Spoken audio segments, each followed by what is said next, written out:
Hello everybody les amis, salut, c'est Sébastien sur Actualia, on YouTube et www.actualia.fr. Aujourd'hui sur la chaîne d'Info Multimédia, on va vous parler d'une chose importante dans un ordinateur, donc un PC fixe, et l'alimentation.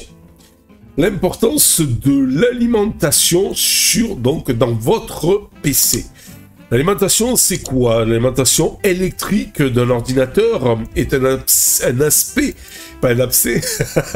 fondamental qui influence directement les performances, la stabilité et la durabilité de votre PC. Que vous soyez un utilisateur amateur, pro ou gamer, comprendre les besoins en alimentation de votre PC revêt une importance cruciale pour optimiser son fonctionnement. Dans cette vidéo, nous vous explorerons les différents éléments qui soulignent l'importance de l'alimentation dans votre PC et nous allons vous montrer, nous allons vous expliquer, vous diriger un petit peu comment choisir la meilleure alimentation pour vos besoins spécifiques. Le rôle clé de l'alimentation dans un PC, c'est quoi? L'alimentation électrique d'un PC assure le bon fonctionnement de tous ses composants essentiels, tels que la carte graphique, le processeur et le disque dur SSD, etc. Donc ça c'est hyper important. Excusez-moi encore par rapport si je parle du nez. Vous savez, la clim et tout. C'est hyper important parce que plus vous allez avoir une grosse carte graphique, une carte graphique performante, plus il vous faudra une bonne alimentation. Sinon, si vous allez solliciter un peu trop la carte graphique, que vous n'avez pas une bonne alimentation derrière, elle va se mettre à genoux, et donc ça va être la cata, la caca, la catastrophe. Voilà. Alors l'alimentation électrique convertit le courant alternatif fourni par les prises électriques de votre maison en courant continu à des tensions adaptées aux différents composants électroniques du PC. Alors vous avez du 5 volts, généralement du 3 volts, du 5 volts et du 12 volts. Le rôle de l'alimentation ne se limite pas à fournir une puissance constante, elle régule également la tension pour garantir un fonctionnement stable et sécurisé. Dites-vous que si vous n'avez pas une alimentation stable pour votre PC, la plupart des composants sur la carte mère de votre PC, s'ils n'ont pas une alimentation stable, ils peuvent soit faire friser le PC, soit carrément que la carte mère ne se lance pas ou que ça fonctionne très mal. Voilà, donc c'est hyper important d'avoir une tension très stable. Facteur à prendre en compte pour le choix d'une alimentation. La puissance, d'abord. La puissance de la... Alors, ça sert à rien de prendre la plus grosse et la plus puissante. Ça sera bien sûr, il faut l'adapter aux besoins de votre PC. La puissance de l'alimentation est l'un des critères les plus importants. Elle doit être adaptée aux besoins de votre PC en fonction des composants installés, tels que le processeur. Plus le processeur sera costaud, sera énergivore. C'est simple, vous regardez la plupart, par exemple, que vous ayez une Intel ou un AMD, vous tapez le nom de votre processeur dans Google et vous aurez directement la puissance consommée par votre processeur. La carte graphique, plus vous êtes un gamer fou, plus vous avez envie d'une carte graphique hyper performante, plus elle va consommer en énergie. Voilà, tout simplement. Les disques durs, oui, parce que autant les SSD et les NVMe consomment moins, mais les disques durs, classiques, à plateau, consomment un peu plus d'énergie, ce qui est logique, puisque vous avez de la mécanique avec des moteurs que vous n'avez pas sur des SSD ou des NVMe. Et puis autre chose, comme les lecteurs et tout, etc. Des sources recommandent de choisir une alimentation dont la puissance nominale est légèrement supérieure à ce que vos composants produiront. Alors moi je vous dirais, laissez quand même une belle marge de manœuvre, parce que légèrement supérieure, des fois c'est pas suffisant, parce que souvent on vous dit par exemple que cette alimentation c'est une 650 watts, mais c'est en crête. Et sachez que une alimentation, quand on vous dit qu'elle est de telle puissance en crête, elle ne peut pas maintenir sur une longueur et une durée constante ce pic en crête. Et donc, si vous essayez d'aller dans ces retranchements les plus hauts, pendant une longueur donc de temps, soit hop, les performances vont se dégrader de votre carte graphique ou de votre processeur parce que l'alimentation ne peut plus suivre, et donc l'ordinateur va réduire les performances pour continuer, ou en risquer de la faire péter tout simplement. Donc, il y a quand même une certaine manœuvre, donc largeur de manœuvre entre la puissance consommée totale de tout votre PC et la puissance de votre alimentation. L'efficacité. Une alimentation efficace convertit l'énergie de manière optimale, profitant des pertes thermiques et électriques. Les alimentations certifiées 80+, offrent un rendement supérieur, ce qui peut se traduire par des économies d'énergie et une durée de vie prolongée pour votre matériel.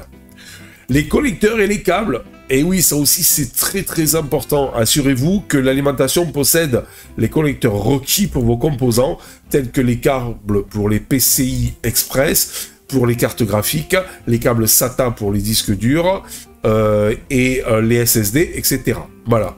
Un excès de câbles inutilisés peut encombrer l'intérieur du boîtier, tandis qu'un manque de connecteurs peut limiter l'évolutivité de votre système. Après, vous avez des trucs super sympas, vous avez des alimentations où vous pouvez enlever les câbles, donc directement, elles sont tous pluguées sur l'alimentation, ils sont tous plugués sur l'alimentation, les câbles, et ceux que vous n'utilisez pas, vous pouvez les dépluguer. Donc automatiquement, eh bien, vous n'aurez que les câbles prévus pour votre système. Par exemple, si vous avez que un disque dur de sauvegarde, ben, ça sert à rien d'avoir 4 câbles d'alimentation SATA pour disque dur. Vous voyez ce que je veux dire? Pareil, si vous avez connecté qu'un disque dur ou un SSD, ça sert à rien d'avoir 4 alimentations donc pour disque dur ou SSD.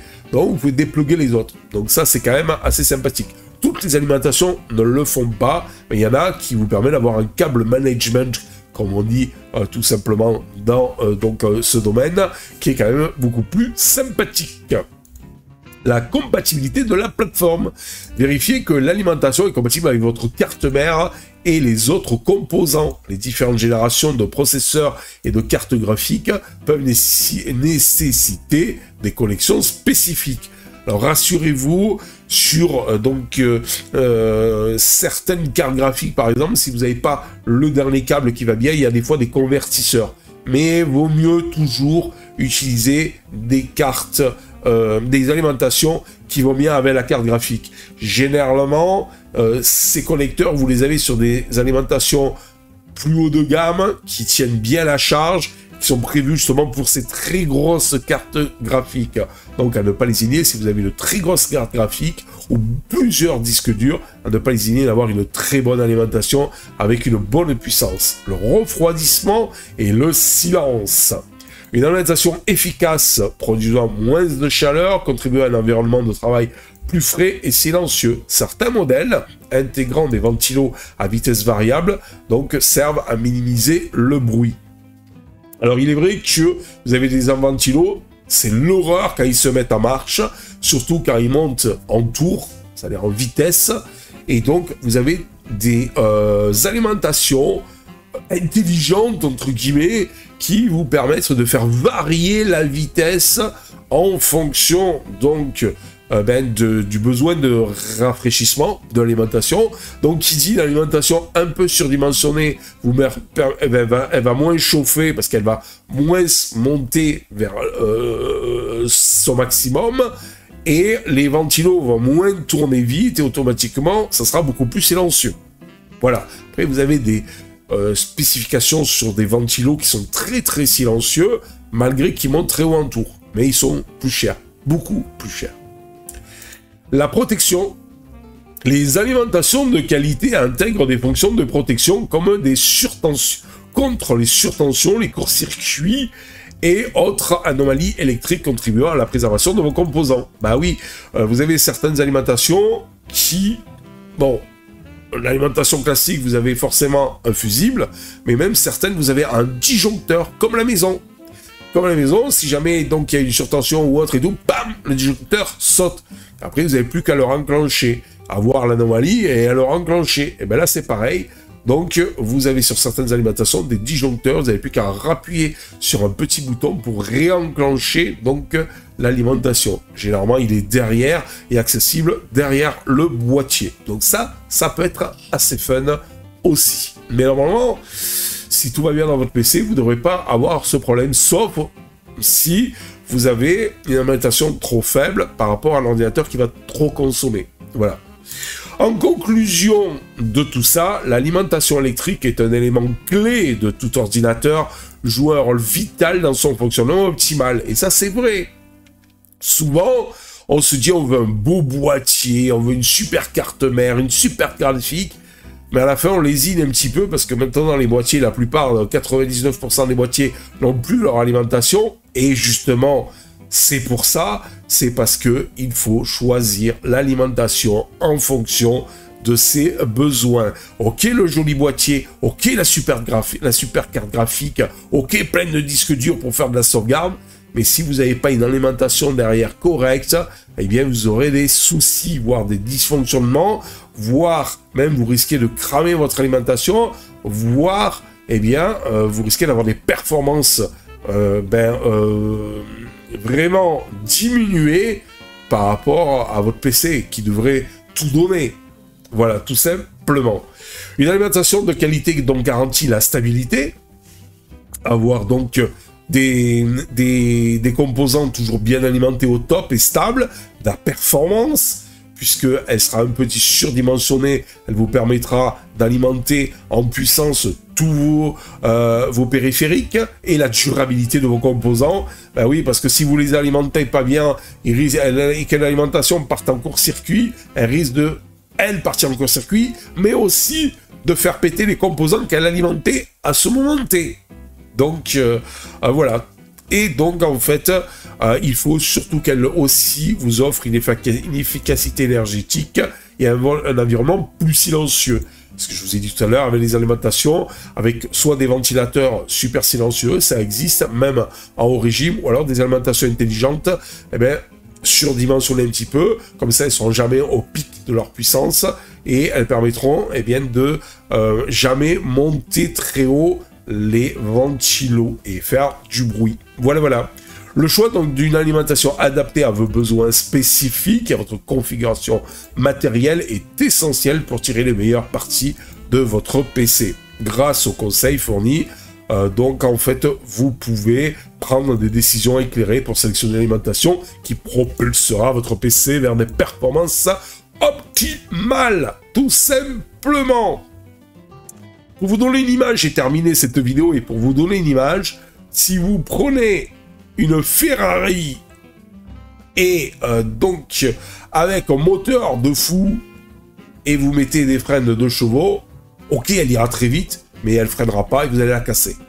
Ben là, c'est pareil pour une alimentation. Si vous prenez une alimentation trop basse et vous lui demandez trop de performance, ben quand vous allez demander énormément de performance à votre carte graphique ou processeur, l'alimentation ne va pas suivre et risque de casser. Tout simplement. Voilà. J'espère que sur ces mots, vous en savez un peu plus maintenant sur l'alimentation de votre PC. Et il faut bien la dimensionner par rapport à la consommation, à la carte graphique, au processeur et au stockage que vous allez mettre dans votre PC.